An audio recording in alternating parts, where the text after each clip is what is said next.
Every travel blogger has older posts quietly collecting dust and leaving money on the table. That is why doing a content audit can be a game changer for uncovering opportunities to drive more traffic and income. But how do you tackle a content audit the right way without getting totally overwhelmed? That is exactly what today's guest, travel blogger Lana Sittler of Adventures by Lana, is here to share. I actually reached out to Lana after she taught an incredible workshop on the same topic in my Travel Blog Prosperity membership, where everyone was absolutely blown away by her insights. Lana has used content audits to double her affiliate income, grow her traffic, and scale to 10K months in passive income. After just 3 years, Lana was able to match her salary as an engineer and quit her job to become a full-time travel blogger.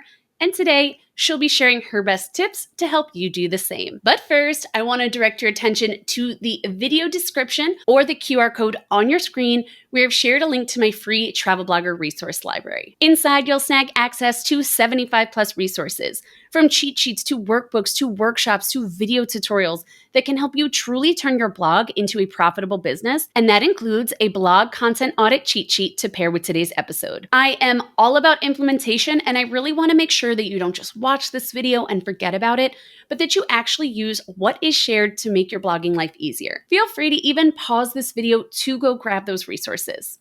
You back? Then let's dive in. Well, thank you, Lana, so much for taking the time to share your tips. To start, can you just tell us more about yourself, your business, and how you discovered the content audit strategy that you're going to be talking about? Yes, thank you so much for having me, by the way. I'm so excited to be here. So my name is Lana. My travel blog is Adventures by Lana. I actually bought my domain name back in 2020 during the pandemic, which I think a lot of people can relate to. I have to give you a shout out because I literally have perfect memories of going on walks during the pandemic, because that was literally all there was to do, listening to this podcast and just like dreaming about being a travel blogger one day. And this was like as I was building my blog. So surreal being here. I really didn't like start actually travel blogging until 2022 though, because I got laid off from my job during the pandemic and then like put all my energy into finding a new job. So I finally launched my site at the very end of 2021, I believe. And then I started blogging kind of sporadically. 2023 is when I really started to take it seriously. So between 2023 and now, I've grown exponentially. I went from having like 10 blog posts to now like over 150 blog posts. And I realized very quickly that blog posts get outdated and you have to go back and look at them. So at the beginning of this year, this was like the first year where I was starting a new year with a lot of backlogged blog posts that I hadn't looked at in a very long time. And I realized it was really time to sit down and like actually update them, because some of these blog posts I had published like 2 years ago and haven't looked at since. So based on advice from some blogging coaches, friends that are bloggers, and kind of my own what worked in my brain, because I think that's very important when you're a travel blogger, is like figure out what works for you. For me, it was a very detailed color-coded spreadsheet to track all of my blog posts that I had written and how they were performing, and then kind of make a game plan to figure out how I was going to tackle updating all of those, because at that point it was like over 100 blog posts that I needed to go through. For those new to the concept, can you just explain a bit more about what a blog content audit is, and just walk us through the first step of your framework, the short-term audit? Yeah, so when I say blog audit, I basically just mean going back and looking at old blog posts and seeing how they can be improved, whether that's improved for SEO to hopefully rank higher on Google, whether that's improved for monetization, so improving how I'm using those affiliate links in the blog post, maybe improving it for ads or digital products, really just updating it and taking a look at it. And some of them, it's really just content updates, like things change in travel, things change across different places. You know, I'll go back and look at blog posts where I'm like, well, that restaurant closed down or that tour is not available anymore. So to really serve our readers, we have to make sure that we're staying on top of the travel space and how it's changing, which again can be very daunting when you have lots of blog posts to go through. What I like to do, what you mentioned, my short-term audit is really focused on monetization more and content. But I like to take a look every month at what blog posts are ranking in my top 10 by view. So I'll go into Google Analytics and take a look at my top 10 blog posts by views and peek into them and see like if there's any updates needed. I have a spreadsheet now, like I mentioned, of every single blog post I've ever published. So I can go in and see when the last time I actually updated that blog post was. And if something is ranking in the top 10 that I haven't updated in maybe over a year, then I know I need to go in there and take a look at it. So that's really what my short-term audit is. It's also a really great way to give your earnings a boost. I like to go in and make sure that all of my affiliate links in there are working. If I have a freebie that maybe I forgot to add in there. And really what made me start doing this was over a year ago. I think it was like last April. I had a Paris itinerary that like randomly skyrocketed to the top of Google, and it was starting to bring in a lot of traffic before it wasn't ranking at all. And it was one of those posts that I hadn't updated since I published it. And I had learned a ton about affiliate marketing in that time frame. So I had all these like tours that I was referencing and linking directly to the website and not to any like affiliates.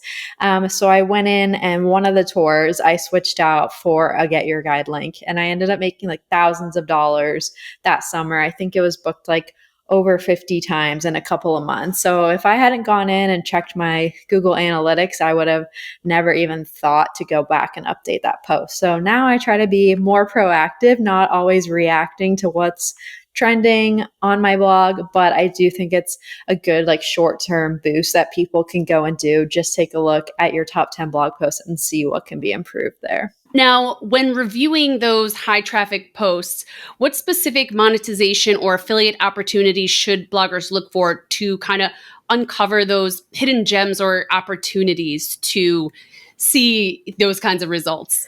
Yeah. So like I mentioned, affiliates is a big one for me because I think it's like the easiest way to monetize your blog. The, barrier to enter is very low for most affiliates.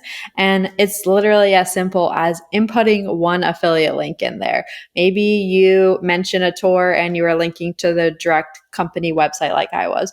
Or maybe you did have an affiliate link in there and it was a broken link and you didn't even know that because you weren't going back and updating your blog. So I think affiliates is a great one, looking for opportunities there. Also making sure that your content is interconnected, I think is a big one. And as we publish a lot, we kind of forget to go back and add other blog posts to older ones. But this is another great way to grow your authority with Google and increase your traffic, because if one of your top blog posts is ranking on Google, but you're not mentioning any other blog posts you have in that cluster, then people are just reading that one blog post and probably leaving. But if you can link into some other blog posts that relate to the one that's doing well on Google, that means more traffic for you, hopefully more affiliate earnings. And if you have ads, more ad earnings. It builds trust with your audience and it keeps them on your website longer. So they'll probably feel more connected to you. Now, after conducting this short-term audit, how should bloggers approach a full long-term audit of their entire blog to boost overall performance? Oh, how long do you have, Jesse? Because I am still honestly working through my content on it. And to be honest, I think once you get over 100 blog posts, like it's a balancing act between updating and writing new posts. I don't think I'll ever actually be done with this content audit, and that's okay. But the first thing that I did was take all of my blog posts and export them into a spreadsheet, like I mentioned, and organize them by destination. For me, I write about different countries, so it's really broken down like by country, but you could also do this based on your different pillars. If you're like budget travel, solo travel, whatever, however you organize your content on your blog, get your spreadsheet as organized as possible. So it's super easy. I also link to all the blog posts so I can like access them quickly. And then what I did was pretty much make a column for like last updated affiliate updates, content updates. And then I started going through those posts and checking where they were on Google. Because before this, I was writing and stuff was starting to rank on Google. And I knew stuff was ranking on Google because I was seeing those pages get views, but I really had no idea how certain blog posts were performing. I wasn't really tracking that. Now, I personally use key search for this, which it's actually the feature in key search is down right now. So it's been frustrating, but you can also do it in Google Search Console, just checking what you're ranking for that keyword. And I like to know that because obviously when you're writing a blog post, one of the goals is to rank on Google. So I like to keep an eye on if that blog post is ranking. So if it's not after 6 months or a year, I want to go back and figure out why and see how I can update that. So what I do is kind of categorize all of my blog posts into 3 different tiers. And then I color code it, like I mentioned, because I like to be organized. So I will put in my top tier blog post, which is like ranking 1, 2, or 3 or Google or on Google's first page.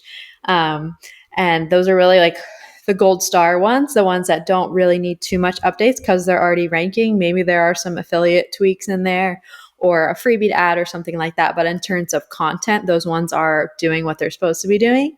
And then middle tier is maybe they're on like the second page of Google or to the bottom of the first page, like they're close. Google knows they exist, but they're not quite at the top yet. And then third tier is like they're not on Google or they're on like 10th page of Google, nobody's seeing it, they're not getting many views. And then based on where those are ranking and my tier system, I know kind of how in depth I need to go with the updates. Is it just a quick scan to see if there's any updates that are needed?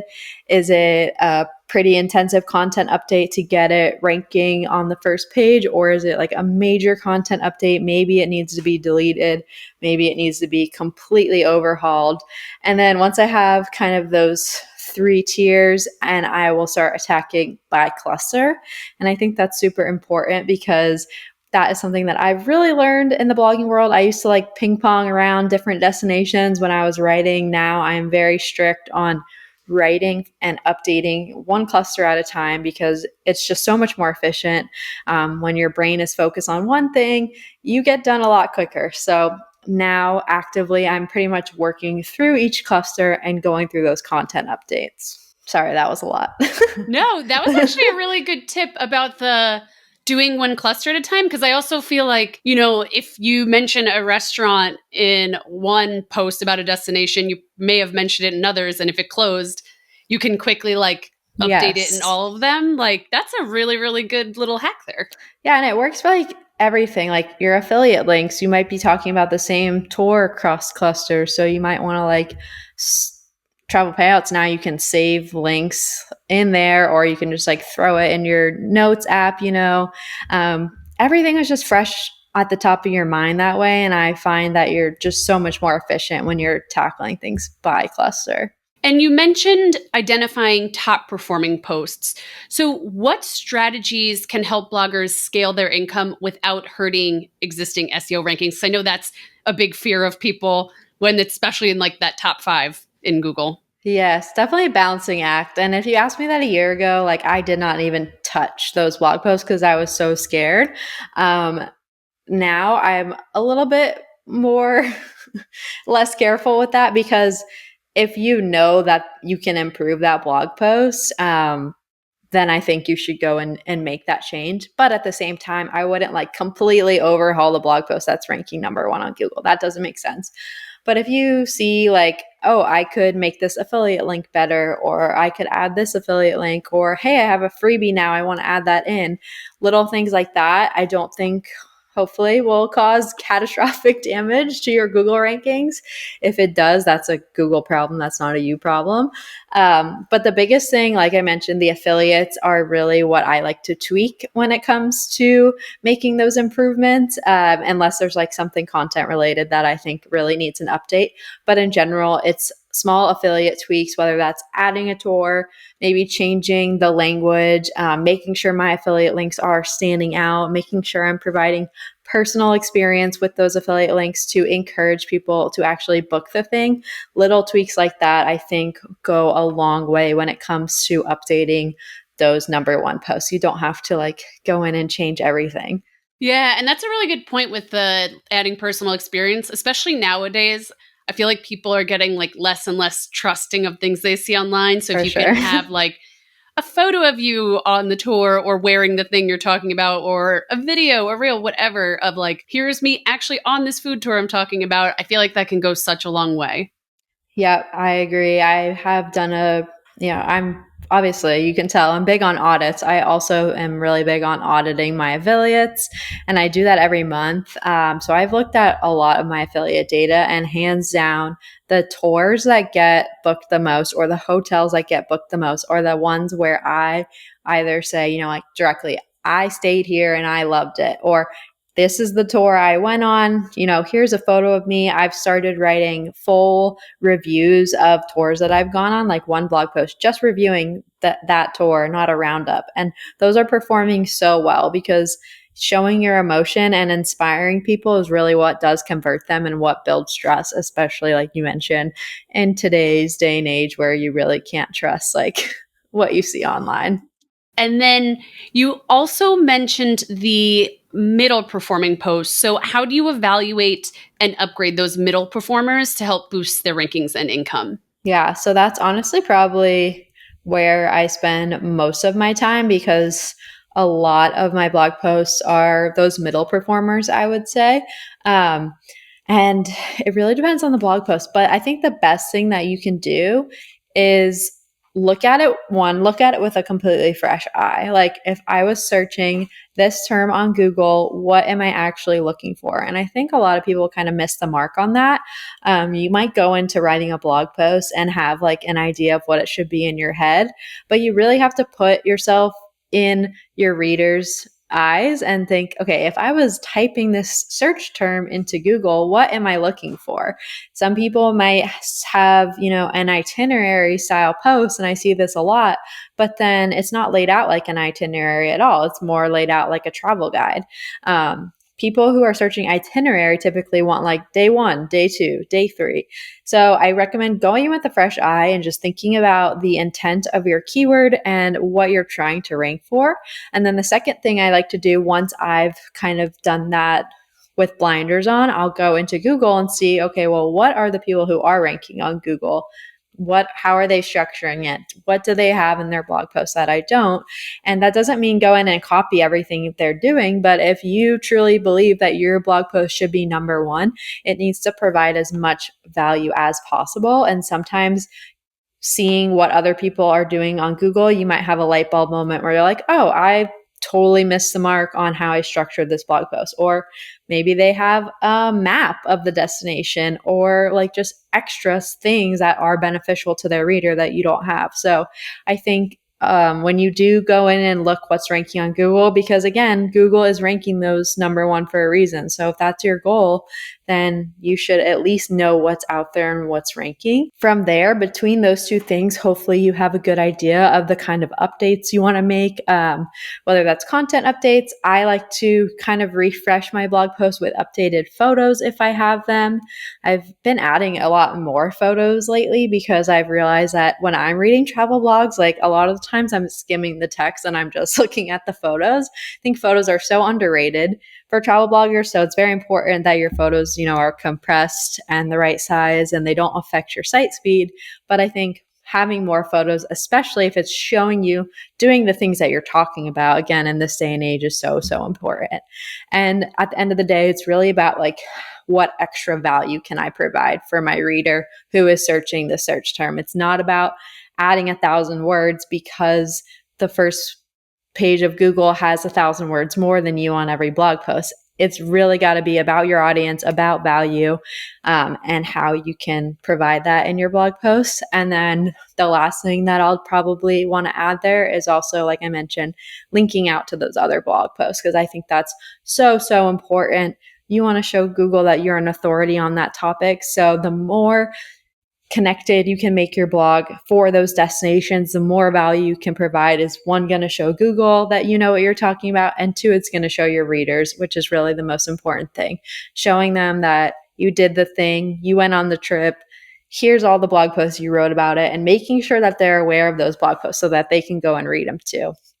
Doing all those things will hopefully improve the blog posts. If not, I'd say give it 6 months again and come back to it in another content update and rinse and repeat and see if there's anything that you might be missing again. Such a good tip with the interlinking, great for SEO, but also, like you were saying, like helping your readers. If someone's loving your article, like I just went to Alaska, so this is on the top of my head. Like I did a cruise post, and now I'm building out port guides for each place we went, and tour reviews and everything. If people are loving that guide and they want more info, you're going to get more page views, more time on site, and all those great things too. Yeah, and it's hard for a lot of people, and it was hard for me in the beginning because I personally love writing itinerary posts. Like when I launched my blog, I had 6 itineraries for different countries, and that was literally it. And then I just kept writing itinerary for different place. And I had one blog post for every place I went to because that's what I enjoyed writing. And I had no idea that I should be writing more posts. And back then I was like, I don't have anything else to say. Like I wrote it all in the itinerary. And so my itineraries tend to be very long and detailed because that's always the one that I start with. But there is always more to say, especially for like a tour review or a where to stay style post. There's always more details you can provide. And for me personally, like the reason I wanted to become a travel blogger was because I found so much value in those super niche detailed blog posts where they like post a picture of the train sign, and they're like, follow this arrow in the train station. I'm like, thank you so much, because you made travel feel so much more accessible to me because I like knew exactly what the train station looked like. I knew what direction I was supposed to go in. Like that is so invaluable, I think. So really inspired me to like want to provide as much detail as possible. And that means writing a lot of blog posts sometimes.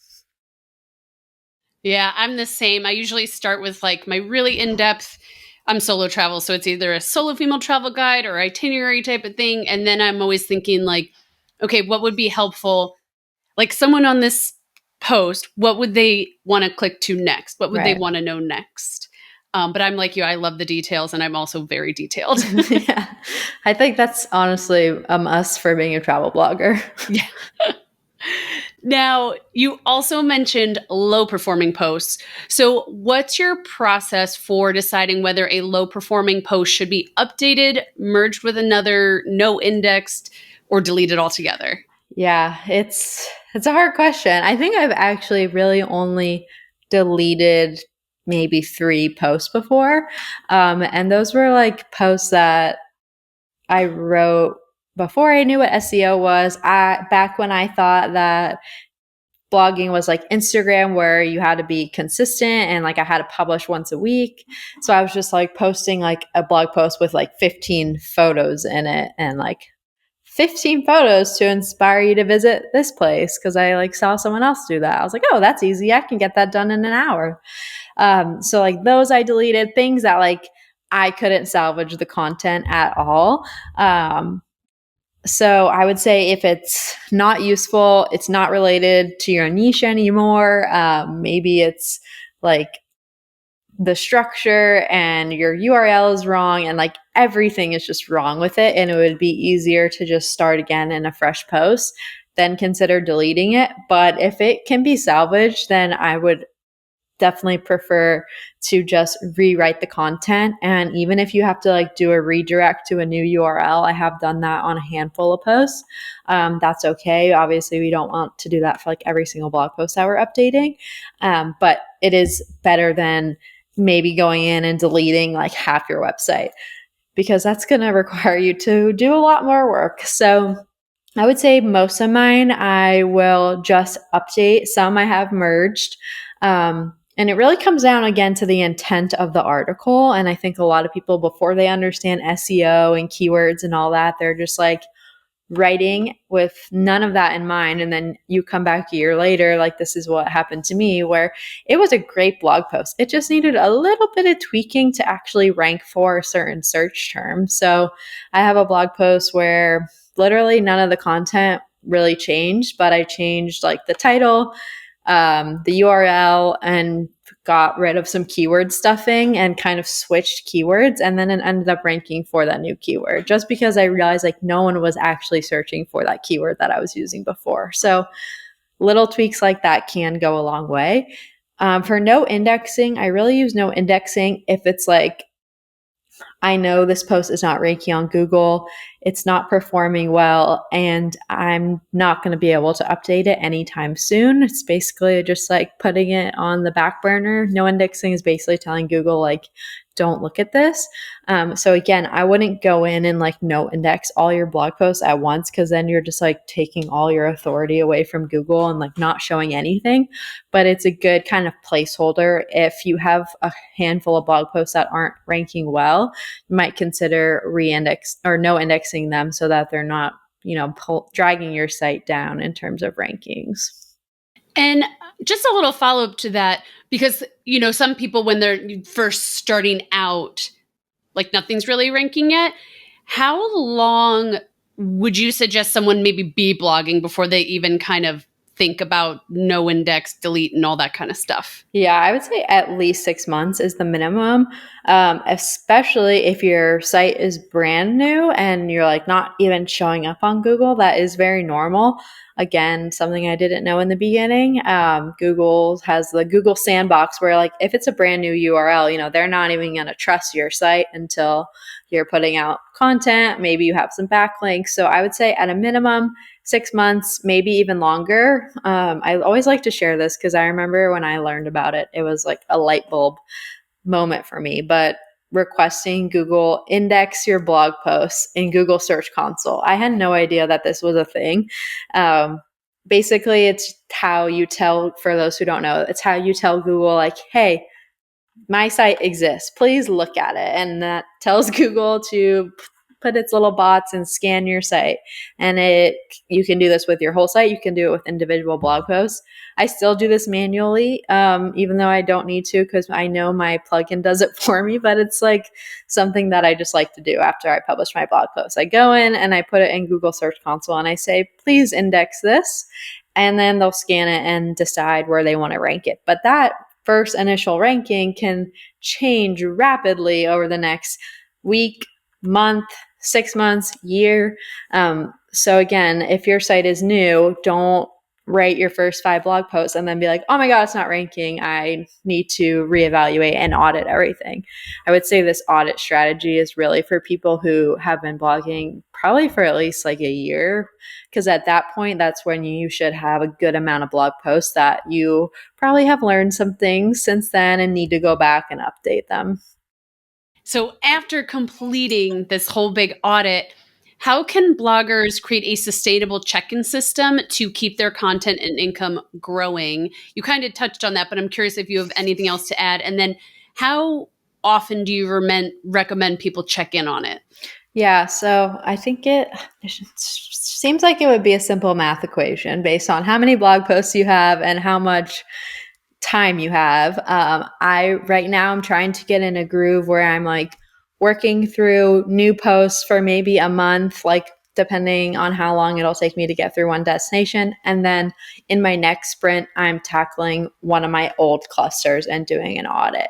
So like I mentioned, when I started this year, I had not looked at probably 100 posts. So it was like, oh my God, I'm so overwhelmed. How am I going to even do this? And I wanted to be writing new content. I didn't want to be going back in and writing old content. So now I'm putting myself on a schedule where it's like, write new content, go back to old content, write new content, go back to old content. My goal is that I'm at least looking at every single blog post once per year. So depending on how many blog posts you have, you could time that however you see fit. And if it makes sense for you to do it all in one big batch at the beginning of the year or at the end of the year, it doesn't really matter. That's totally up to you. For me, because I have so many blog posts, I would rather tackle it sporadically throughout the year. And it's kind of like a little reward for myself. After I finish updating, I start a new cluster and then kind of swap back and forth. And if you visit places multiple times, like I actually don't really visit too many places more than once. But like for me, I have Paris posts that I wrote from my 2022 trip to Paris.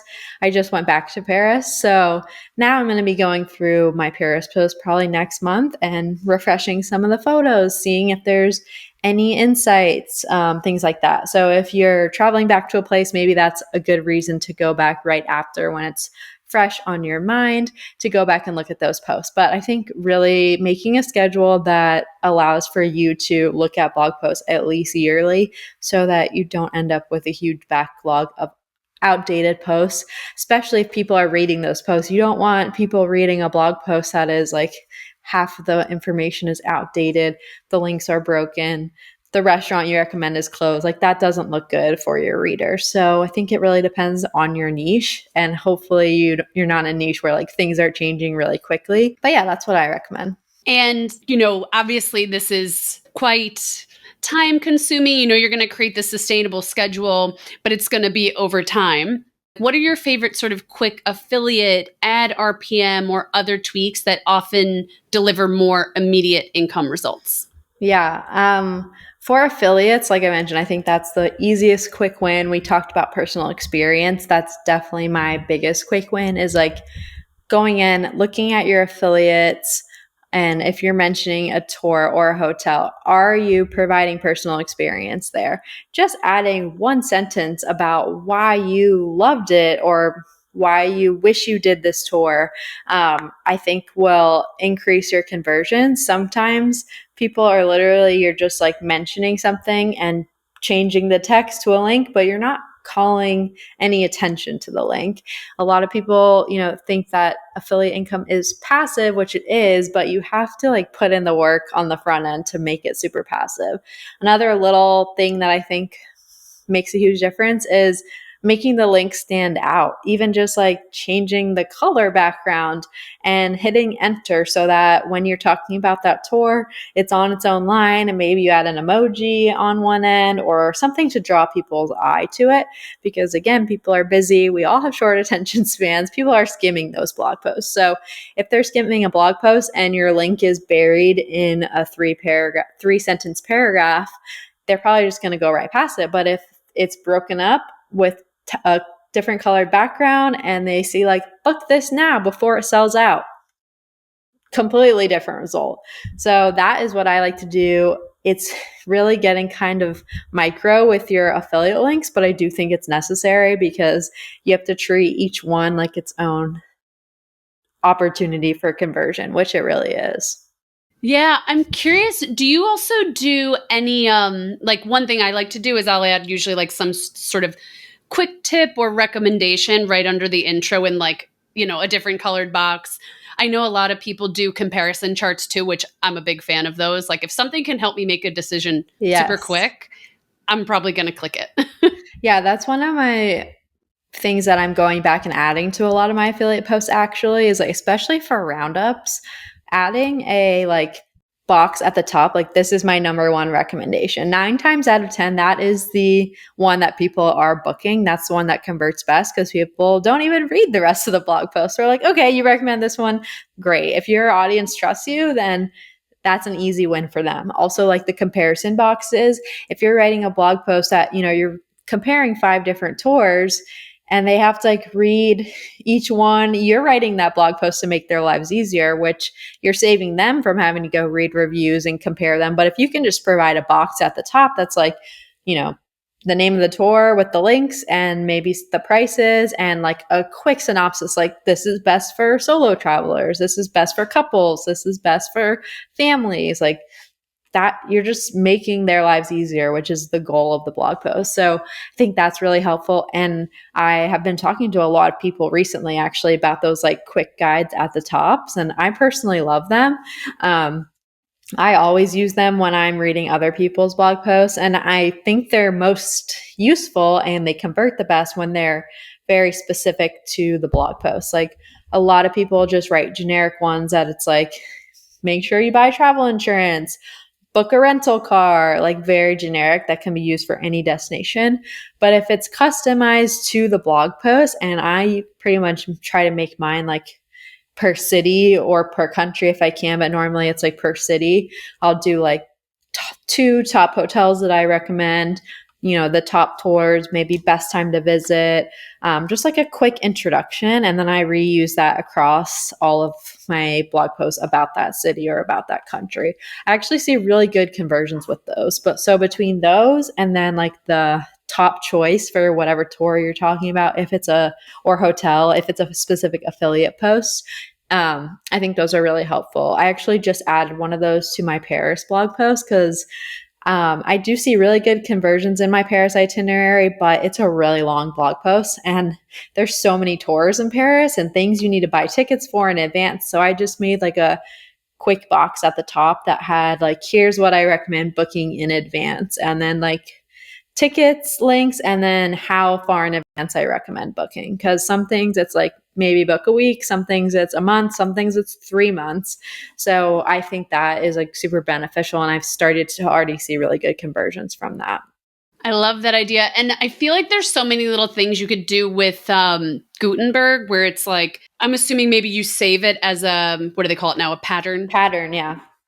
Like per destination, you have like your Paris pattern, your other destination pattern. And then I know the other thing that I know you do, because you mentioned it in the Travel Blog Prosperity Workshop, and that I do too, but I only learned about it like this year, I wish I knew before, was grouping the text so the ads don't go in. So now I'm going back and doing that.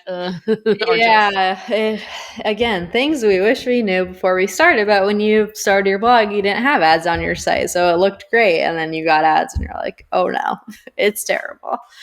And I've honestly been like more strict with that. Like when I was first starting it, I was doing it like every couple paragraphs. Now as a user, I'm like, what is it? A couple cents that I might be losing out on, but I'm making it so much better for my reader to group it like basically the whole section of the blog post. So if it's like day one, if it's a shorter day one, and it's like, I don't know, 10 to 20 paragraphs, like short paragraphs with a couple images, I'm just grouping all that together these days because it looks so much better. And I think people appreciate that. Yeah. And you'll, make more from that tour booking, hotel booking, whatever, typically then. Yes, it's especially important when you're doing it around affiliates. Like I am always blocking out my affiliates to make sure the ads aren't taking advantage, especially for like the widgets and stuff that kind of get mistaken as ads. If there's a widget and then an ad right under it, I think people are scrolling right past that. So yeah, making sure your links and your widgets are clear and eye-catching. People aren't getting distracted by everything else on your website. Yes. Well, thank you so much for sharing your wisdom. This was so, so helpful. Before we sign off, can you just let everyone know where they can find you? Yes. Thank you again for having me. This was amazing. My Instagram is at Adventures by Lana. My website is adventuresbylana.com. I'm pretty much Adventures by Lana everywhere. So super easy to find. I also have an affiliate marketing course that I just launched like a month or two ago. That is on my website as well. It's called the Affiliate Income Accelerator. So if you want to learn more and boost your affiliates, it'd be awesome if you guys check that out. Awesome. And I think you have a spreadsheet freebie, no? Yes, I do. Yeah. So I'll have all Lana's links in the show notes for the podcast or the video description if you're watching on YouTube. But she has an amazing content audit, like organization spreadsheet that I feel like I grabbed it and I love it. So yay. I wanted to make sure everyone knew. All right. Now, I hope you enjoyed this video. I hope you feel inspired and empowered to audit your content for more traffic and income. Don't forget to grab access to the free Travel Blogger resource library linked in the show notes or via the QR code on your screen. There are a ton of resources in there on growing your community and increasing your blogging profits, including a blog content audit cheat sheet based on today's video. And of course, make sure to subscribe so you don't miss future videos sharing these strategies for bloggers who want to turn their blogs into profitable full-time businesses. Happy blogging!